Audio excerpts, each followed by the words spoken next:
A solar eclipse happens when a new moon moves between the Earth and the Sun, blocking some or all of the Sun's rays from reaching the Earth. By cosmic chance, even though the Sun is 400 times wider than the Moon, it's also 400 times farther away. Therefore, the two objects appear the same size in our sky. Astronomers are able to predict eclipses because the Earth and Moon have very predictable orbits. Why then isn't there an eclipse every month? The Moon's orbit is usually tilted a few degrees north or south in relation to the Earth. When the Moon does eclipse the Sun, it casts two types of shadows on Earth: a smaller, darker shadow known as the umbra, and a larger shadow known as the penumbra. There are four types of solar eclipses. The first and most spectacular is a total eclipse, when the Moon completely covers the Sun's surface. A total eclipse can only be seen if you're standing within the umbral shadow.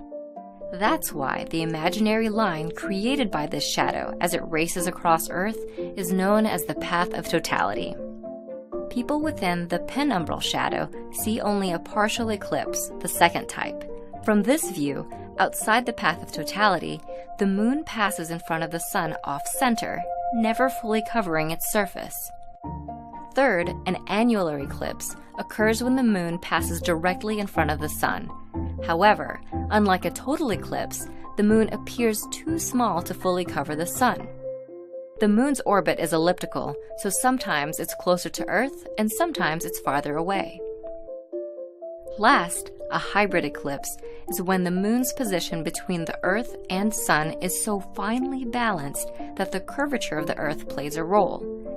The Moon will be farther away from some parts of Earth along the eclipse's path, resulting in an annular eclipse.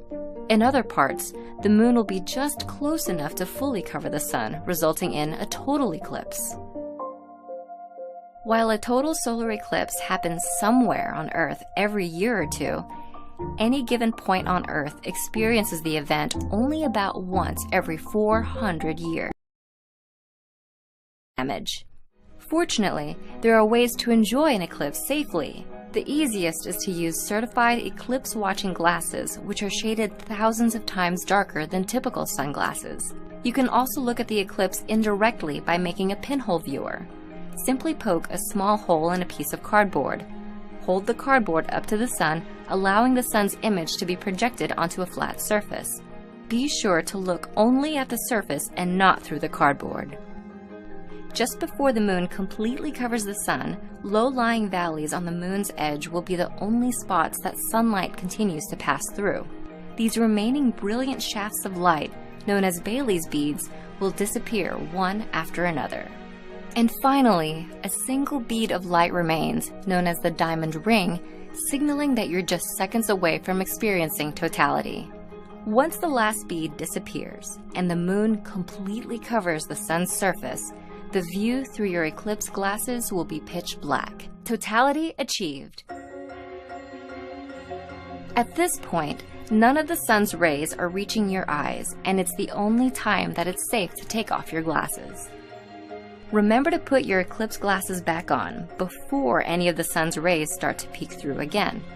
Any sunlight reaching your eyes, even for a few seconds, can cause serious damage. While an eclipse can last a few hours, totality typically occurs for less than 3 minutes. Animals and plants have also been known to alter their behavior during a total eclipse. Songbirds may stop singing, crickets may start chirping, and flowers may even start to close up. We won't always be able to see total solar eclipses. The Moon moves about 1.5 inches away from Earth